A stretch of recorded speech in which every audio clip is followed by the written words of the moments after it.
현장 모습 보셨던 것처럼 세월호 인양이 본격적으로 시작이 됐습니다. 악몽 같았던 시간들입니다. 하지만 저희는 되짚어봐야 할 건 되짚어봐야 합니다. 세월호와 관련된 핵심 인물 3명을 저희가 추려봤는데요. 먼저 첫 번째 인물부터 화면으로 만나보시죠. 선원들한테 퇴선 명령 내리셨는데 그 승객들한테는 왜 내리셨죠? 대승령 내렸습니다.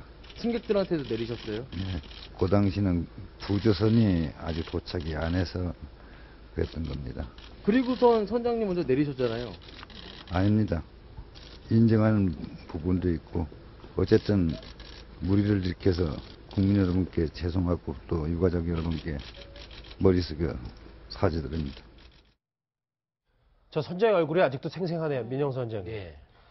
저 선장하면 속옷바람밖에 전 생각이 안 나가지고요. 또 가서 몰래 빠져나가가지고 그 애들과 승객들 다 버리고 혼자 나와가지고 가서 또 그 확인, 나중에 최종적으로 확인 안 됐지만 그것도 그 돈 말리다가 또 나중에 확인이 되고 막 그 설왕설래가 있었지 않습니까? 근데 어떻게 생각하든지 간에 야, 자다가도 정말 벌떡 일어날 거예요. 지금도 그 아이들 그 부모님이나 희생자 가족들 같은 경우에는 그런 측면에서 어떻게 저런 분이 그 선장을 하고 저렇게 했을까 다시 새삼 이제 안타까움과 분노가 치밀어 오르는데 우리 대한민국 역사에서 저 이준석 선장 정말 영원히 못 잊을 거예요. 저렇게 무책임할 수가 있는지.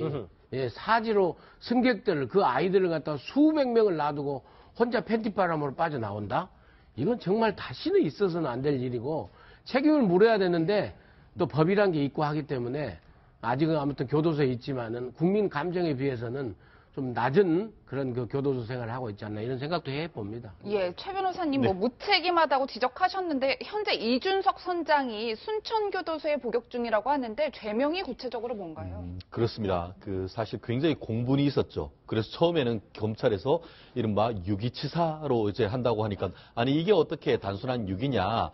죽어도 어쩔 수 없다고 하는 이른바 미필적 고의가 있는 살인 아니냐라는 여론이 들끓었고 실제로 검찰 같은 경우에는 부작위의 살인 뭐 이런 걸로 그 기소를 했는데 1심에는 안타깝게도 살인이 인정 안 되고 유기치사로 해서 36년만 됐었는데 예. 광주 고등법원에 가서 법원 같은 경우에는 이 살인죄를 인정을 했습니다. 그래서 고등법원에서 같은 경우에는 무기징역형이 확정됐고 2015년 11월 달 대법원에서도 무기징역이 확정됐습니다. 그래서 말씀하신 대로 현재 지금 순천교도소에서 그 무기징역 중에 그 생활을 복역하고 있다는 보도입니다. 순천에서 복역 중. 아까 그 얘기했을 때가 그러니까 4월 18일이었는데 보니까 4월 19일에 3일 뒤에 구속이 됐고 그러니까 재작년 11월에 무기징역이 확정이 된 거죠? 그렇습니다. 말씀하신 대로 이제 본인이 확인이 된 다음에는 바로 구속이 됐었죠. 지금 아까 TV에 나오는 장면은 구속되기 전에 이 수사기관에 출두하는 그런 모습이었는데 맞아요. 제가 아직까지 잊을 수 없는 것이 그 항소심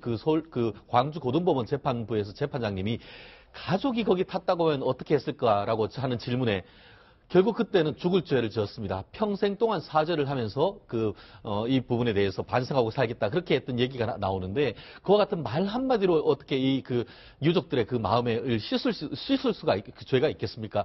아무튼 지금 그 살인죄가 되는 것 자체가 상당 부분 어떻게 보면은 대법원에서 그 결과에 대해서 상당 부분 책임을 졌고 말씀하셨듯이 이 구조 의무가 있으면서도 불구하고 구조하지 않고 죽어도 어쩔 수 없이 그것이 이른바 확정적 고의는 아니지만 이른바 미필적 고의, 죽어도 어쩔 수 없다는 그런 것을 가지고 나왔다는 점에서 어떤 확실히 사람을 일부러 고의로 죽인 건 아니지만 어떤 미필적 고의에 의한 부작위한 살인, 말이 어렵습니다만 선장의 구조 의무를 아주 중대하게 인정을 해서 어떤 중형을 선고했다는 점에서는 우리나라 사법 역사상에도 상당히 의미 있는 판결을 남긴 사람이다라고 평가할 수 있습니다. 저 화면 같이 보시면 저 선장이 탈출하고 지인 집에 숨었었어요. 지인 집에 숨었었다가 나중에 이제 경찰이 수사에 착수하자 저렇게 잡혀서 먼저 탈출했다니 아니라고 저렇게 오리발 내밀었는데 이종훈 박사님. 네. 어쨌든 이준석 선장만을 완벽히 조사했어도 밝혀지지 않은 얘기, 책임 소재가 워낙 많았었잖아요. 예. 근데 사실은 그 대목도 좀 아쉬운 대목이죠. 그러니까 이준석 선장이 아직도 지금 다 밝히지 않은 내용이 지금 꽤 있지 않나 지금 그런 추정이에요. 사실은 지금 이 사고 원인과 관련해서 여러 가지 의혹들이 여전히 지금 계속 이어지고 있는 상황 아닙니까? 그런 상황이라서 사실은 그 당시 전문가들 얘기는 선장과 조타를 담당했던 그 항해사라든가 이런 사람들은 당시 정황을 좀 더 정확하게 알고 있을 거다라는 얘기가 좀 이제 많이 나오고 있고요. 그동안에 뭐 일부 이제 언론을 통해서 이제 밝혀진 바도 예. 이 배 자체가 사실은 이제 국정원이 관리하는 그런 그 대상의 선박이었고 국정원 직원하고 상당히 통화가 있었고 뭔가 정리를 하고 난 뒤에 이 선원들이 먼저 빠져나오는 이제 이런 그 과정들이 진행이 됐다는 거죠. 사실 그 부분 관련해서도 지금 밝혀진 게 별로 없습니다. 그러니까 결국 당사자들이 입을 열지 않으면 안 되는 그런 그 상황인데 본인도 이야기를 못하는 뭔가 사정이 있는 건지 아니면 뭔가 또 다른 어떤 그 원인들이 좀 본인들이 밝히면 더 또 중재가 될 수 있는 그런 부분들이 있기 때문에 관련자들이 지금 입을 닫고 있는 건지 예. 이것도 사실은 앞으로 좀 이번에 사실은 이제 인양이 되고 나면 이제 그 원인들이 규명이 되면서 함께 이제 좀 더 규명이 될 것 같긴 한데요.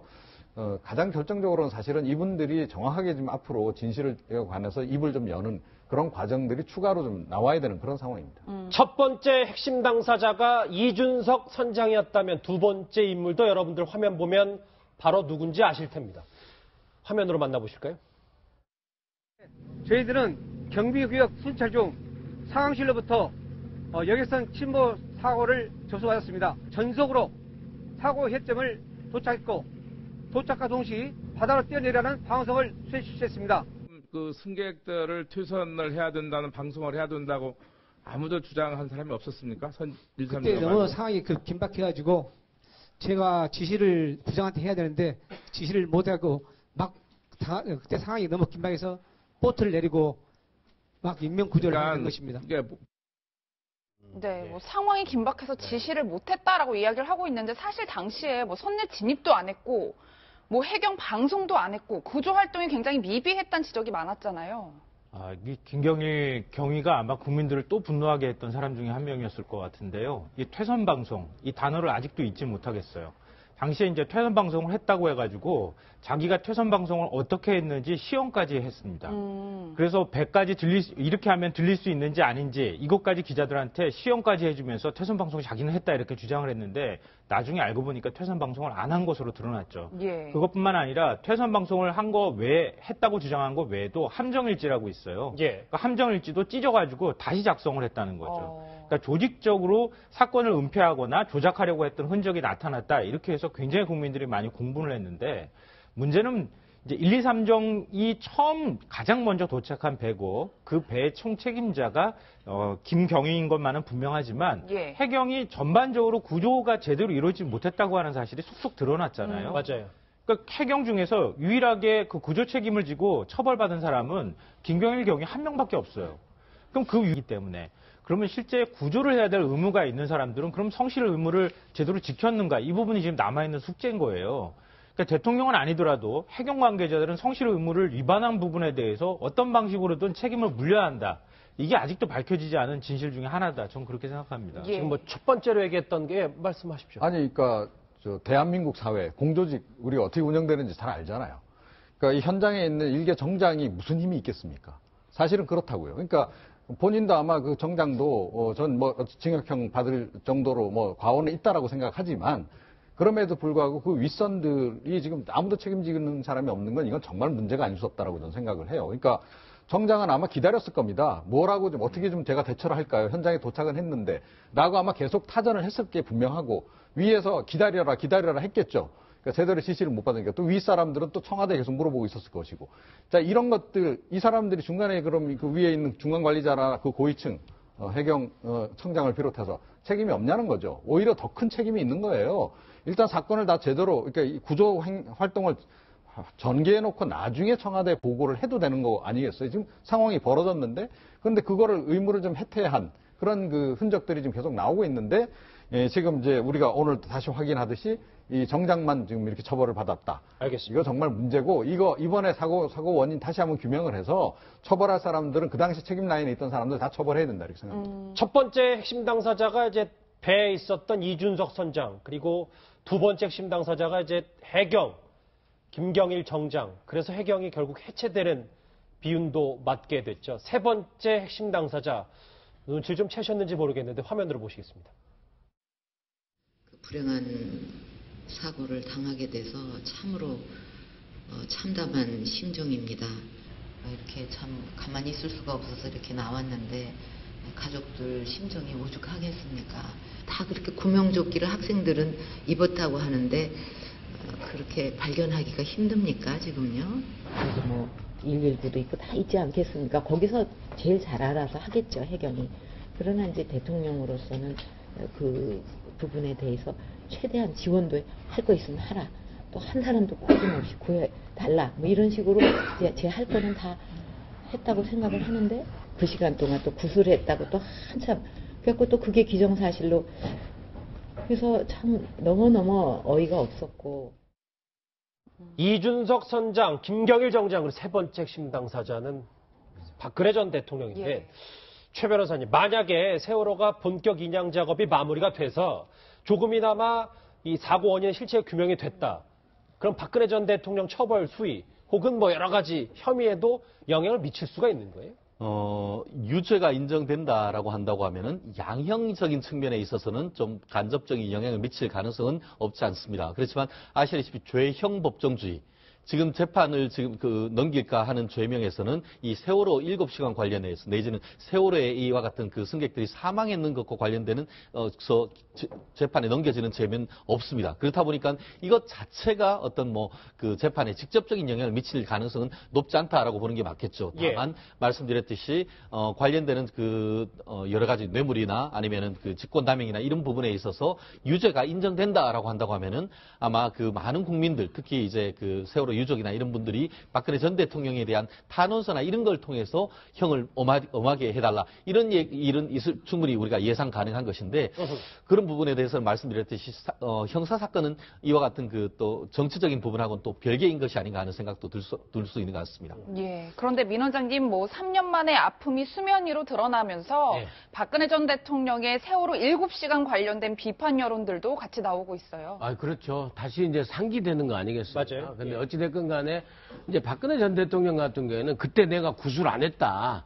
그 다음에 나 성형수술도 않고 미래도 없었다. 이 부분만 지금 가지고 자꾸 억울해하면서 해명하고 있는데, 우리 국민들이 요구하는 것은 박근혜 대통령한테 그 자리에 가서 구조하고 그 자리에 가서 무슨 수술하고 이런 문제가 아니라, 왜 그때 긴급하게 정부의 모든 조직이 총동원돼가지고 그 아이들을 못 구출했냐, 이 점에 있거든요. 그렇죠. 이 점에 있어서 적시에 아주 긴급한 지시를 못 내리고 이걸 갖다가 지켜보면서 왜 못했냐는 그런 부분이 있기 때문에 서로의 시각이 다른데 박 전 대통령이 절대 억울하게 생각하시면 안 되는 거고요. 다시 한번 말씀드리면 책임을 통탄해야 되는 겁니다. 통탄해야 되고 그 정부 조직이 왜 이렇게 무능했는가, 도대체 뭐였나. 그래서 무슨 간피와 회피하면서 한다고 그러는데 하나도 해결되지도 않고 다시 지금 반복될 그럴 가능성도 있는 상황 속에서 아무튼 다시 한번 얘기지만은 가장 국정의 책임자인 박근혜 전 대통령에 대한 책임, 그리고 그 밑에 의해서 쭉 있었던 각 분야에서 담당했던 구조를 담당할 수 있었던 그 정부 조직의 선장, 경장 이런 사람 그렇죠. 말고도 모든 그런 부분에 대해서도 다시 한번 우리가 이번에 그 진실 규명하는 조금을 통해서 왜 그 사고 후에 구조를 못했는가에 대한 부분도 우리가 다시 한번 꼼꼼히 따져야 된다. 저는 그 말씀을 드리고 싶네요. 방금 전에 화면에 그 박 전 대통령이 1월 1일 기자들하고 만났을 때 어떤 얘기를 했는지가 쭉 나왔었잖아요. 거기에 제가 할 것은 다 했다. 이 말을 들으면서 다시 한번 좀 한숨이 좀 나왔어요. 그러니까 박 전 대통령은 자신이 이런 업무에 있어서 어떻게 행동을 해야 되는지 그게 아직도 인식이 안 되는 것 같다. 지금 검찰 출두하면서도 역시 송구하다는 말 한마디 정도로 그냥 다 가름해버리는 그런 상황이 됐는데요. 그러니까 우리가 메르스 사태나 지진 겪고 난 다음에 그때 어떤 얘기가 나왔습니까? 국민안전처 해경 없애버리고 난 다음에 국민안전처 만들었어요. 그리고 다시는 세월호 같은 사태, 그 참사가 발생하지 않도록 대처를 똑바로 하겠다고 해서 만든 게 국민안전처예요. 그랬죠. 근데 제대로 굴러가고 있나요? 아무것도 달라지지 않았다는 얘기가 국민들 사이에서 더 많아요. 그러니까 그런 아픔을 겪고 난 다음에 그 뒤에도 똑같은 모습들이 반복되고 있다는 겁니다. 이거는 우리 사회에 국민의 생명과 안전을 지키는 시스템 자체가 아주 심각하게 지금도 왜곡되어 있다는 거예요. 그러니까 그런 걸 생각해 보면 박 전 대통령은 내가 할 것을 다 했다고 말할 수 있겠는가 과연. 그러니까 이번 기회에 다시 세월호의 모습을 우리가 보면서 세월호 참사만 떠올리지 말고 우리 사회 구조적인 문제가 뭐가 있는지, 진짜 다시 해경을 부활해야 되는 것인지, 국민 안전처에 문제가 있다 그러면 어떤 방식으로 우리 국민들의 생명과 안전을 지켜야 될지 다시 한번 시스템을 점검해야 될 것 같습니다. 세월호 인양으로 살펴본 순천교도소의 그때 그 선장, 그리고 박근혜 전 대통령 얘기까지 해봤습니다.